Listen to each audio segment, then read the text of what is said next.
பங்குச்சந்தையில நீண்ட கால முதலீடுக்கு ஏற்ற ஒரு சிறந்த முதலீடு அப்படின்னா நம்ம மியூச்சுவல் ஃபண்டை சொல்லலாம்.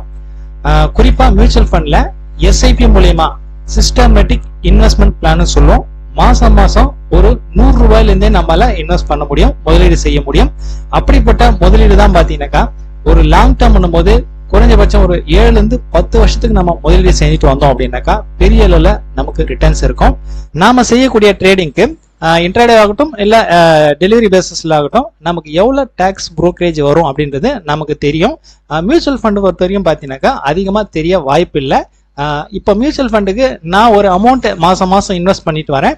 இதுல எவ்வளவு சார்ஜஸ் போகுது அப்படின்றத பத்தி இன்னைக்கு டீட்டெயிலா பார்க்கலாம். அதுக்கு முன்னாடி இன்னைக்கு நான் 20 மாதங்கள் என்னோட டார்கெட் இந்த கான்செப்டுக்காக என்னென்ன ஸ்டாக் செலக்ட் பண்ணியிருக்கேன், அதுல என்ன ப்ராஃபிட் லாஸ் வந்திருக்கு அப்படின்றத பார்த்துடலாம். இன்னைக்கு டோட்டலா நான் 6 ஸ்டாக் செலக்ட் பண்ணியிருக்கேன். Apollo hospital, Tata consumer, HDFC life, Reliance, ICICI bank, Adani enterprise, இந்த 6 ஸ்டாக் தான். 6 ஸ்டாக்ல எத்தனை ஸ்டாக் எக்ஸிக்யூட் ஆயிருக்கு, எத்தனை ஸ்டாக்ல ப்ராஃபிட் லாஸ் வந்திருக்கு அப்படின்றத நாம் பார்த்துடலாம். டோட்டலா 6 ஸ்டாக்ல 3 ஸ்டாக் கிடைச்சிருக்கு. Reliance, Adani end, ICICI bank. இதுல அதானி என்ட் மட்டும் லாஸ்ல புக் ஆயிருக்கு. ரிலையன்ஸ், ICICI 2ல ப்ராஃபிட் புக் ஆயிருக்கு.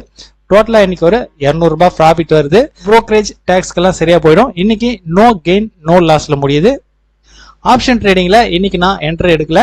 இது மியூச்சுவல் ஃபண்ட் ஹோல்டிங்ஸ். இப்போ மியூச்சுவல் ஃபண்ட்ல 2 விதமான கான்செப்ட் இருக்கு. ஒன்னு ரெகுலர் பிளான், இன்னொன்னு டைரக்ட் பிளான். இப்போ ரெகுலர் பிளான் பத்தி நம்ம ஃபர்ஸ்ட்ல பார்த்துடலாம். இப்போ ரெகுலர் பிளான் அப்படின்னாக்கா இப்போ நம்ம ட்ரேடிங் பண்ணோம் அப்படின்னாக்கா ஏதாச்சும் ஒரு புரோக்கிங் கம்பெனி மூலியமா தான் நம்ம டிமெட் அக்கௌண்ட் ஓபன் பண்ண முடியும். அப்படி டிமெட் அக்கௌண்ட் ஓபன் பண்ணாதான் நம்மளால ட்ரேட் பண்ண முடியும். இப்போ நம்ம ஒரு புரோக்கிங் கம்பெனி மூலியமா டிமெட் அக்கௌண்ட் ஓபன் பண்ணியாச்சு, ட்ரேடிங் பண்ணிடலாம். அதே போல பாத்தீங்கன்னாக்கா மியூச்சுவல் ஃபண்ட்லயும் நம்ம இன்வெஸ்ட் பண்ண முடியும். அப்படி இன்வெஸ்ட் பண்ணிருக்கக்கூடிய இந்த அக்கௌண்ட் தான் இது. அந்த ஹோல்டிங்ஸ் தான் நம்ம பார்த்துட்டு இருக்கோம். இப்போ இதுல 5 விதமான ஸ்கீமை நான் ஸ்பிளிட் பண்ணிருக்கேன். மாசம் 5000 ரூபாய் அப்படின் போது ஒவ்வொரு ஸ்கீம்லயும் பாத்தீங்கன்னாக்கா 5000 ரூபாய் இன்வெஸ்ட் பண்ணி வச்சிருக்கேன். ஓகே, ஃபர்ஸ்ட் நம்ம பார்க்க போறது கனரா ரோபிகோ எமர்ஜிங் ஈக்விட்டி growth. இது வந்து பாத்தீங்கன்னா இது வரைக்கும் 10 மாசம் இன்வெஸ்ட் பண்ணிருக்கு. மாசம் 1000 ரூபாய். இதுல மட்டும் இப்போ கரண்ட் வேல்யூ பாத்தீங்கன்னாக்கா 10,513 ரூபாய் இருக்கு. Investment value 10,000. இப்போ டோட்டலா பாத்தீங்கன்னா நமக்கு ஒரு 513 ரூபாய் ப்ராஃபிட்ல இருக்கு. 5% இப்போதைக்கு ப்ராஃபிட்ல இருக்கு இந்த 10 மாசத்துல. மாசம் 1000 ரூபாய் வீதம் இந்த எஸ்ஐபி மூலியமா மியூச்சுவல் ஃபண்டை வாங்கும் போது நமக்கு இந்த 1000 ரூபாயில எவ்வளவு டாக்ஸ் சார்ஜஸ் இதெல்லாம் போகுது அப்படின்றத பத்தி இப்ப நம்ம கிளியரா பார்க்கலாம்.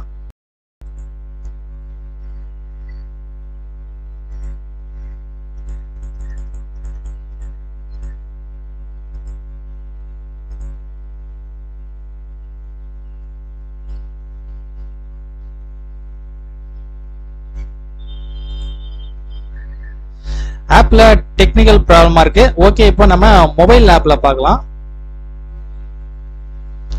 மொபைல் ஆப்ல ஏப்ரல் மந்த்ல இருந்து வியூ ஆகுது. ஏப்ரல் 18ஆம் தேதி 1000 ரூபாய் எஸ்ஐபி மூலமா மியூச்சுவல் ஃபண்ட் பர்ச்சேஸ் பண்ணும்போது 999 ரூபாய் 92 காசு கிரெடிட் ஆகுது. இதுல 8 பைசா சார்ஜஸ் போகுது.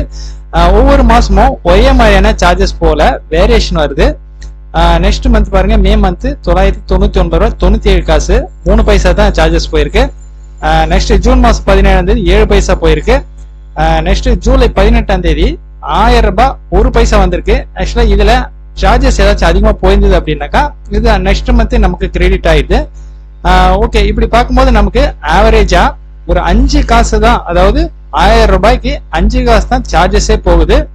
டோட்டலா பார்த்தாலும் நம்ம 1 லட்சம் ரூபாய்க்கு 50 ரூபாய் தான் போகும். இது வந்து பாத்தீங்கன்னாக்கா நம்ம ட்ரேடிங் பண்ணக்கூடிய சார்ஜஸ் விட ரொம்ப குறைவுதான். இது வந்து பாத்தீங்கன்னாக்கா ரெகுலர் பிளான். இதே டைரக்ட் பிளான் அப்படின்னாக்கா சார்ஜஸ் இதை விட ரொம்ப கம்மியா இருக்கும். டைரக்ட் பிளான் அப்படின்றது நாம டைரக்டா மியூச்சுவல் ஃபண்ட் வெப்சைட்லயே போயிட்டு நம்மோட KYC கிளியர் பண்ணிட்டு டைரக்டாவே நம்மளால பர்ச்சேஸ் பண்ண முடியும். இருந்தாலும் நான் எதுக்காக இந்த புரோக்கிங் கம்பெனி மூலமா சர்வீஸ் சார்ஜ் அதிகமா வந்தாலும் நான் எதுக்கு இதுல இன்வெஸ்ட் பண்ணிட்டு வரேன் அப்படின்னாக்கா இப்போ இது வரைக்கும் டோட்டலா பாத்திருக்கீங்க ஒரு 40,000 ரூபாய் வேல்யூக்கு நான் பர்ச்சேஸ் பண்ணி வச்சிருக்கேன்.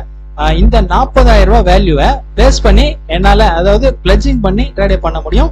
அது மட்டும் இல்லாம மார்ஜினுக்காக என்னால 1 வீக் யூஸ் பண்ணிக்க முடியாத அந்த ஒரு காரணத்துக்காக தான் நான் இந்த புரோக்கிங் கம்பெனி மூலியமா நான் இந்த மியூச்சுவல் ஃபண்டை மாசம் எஸ்ஐபி மூலியமா இன்வெஸ்ட்மெண்ட் பண்ணிட்டு வரேன். ஓகே, எது எப்படி இருந்தாலும் நாம ட்ரேடிங் பண்ணும்போது வரக்கூடிய சார்ஜஸ் விட ரொம்ப கம்மியான சார்ஜஸ் தான் இந்த மியூச்சுவல் ஃபண்ட் மூலியமா எஸ்ஐபி மூலியமா நாம இன்வெஸ்ட் பண்ணும்போது வருது. மியூச்சுவல் ஃபண்ட் லாங் டேர்ம் இன்வெஸ்ட்மெண்ட்டுக்கு எப்பவுமே சேஃப் தான். நீங்களும் ட்ரை பண்ணுங்க. நாளையோட வீடியோல பார்க்கலாம்.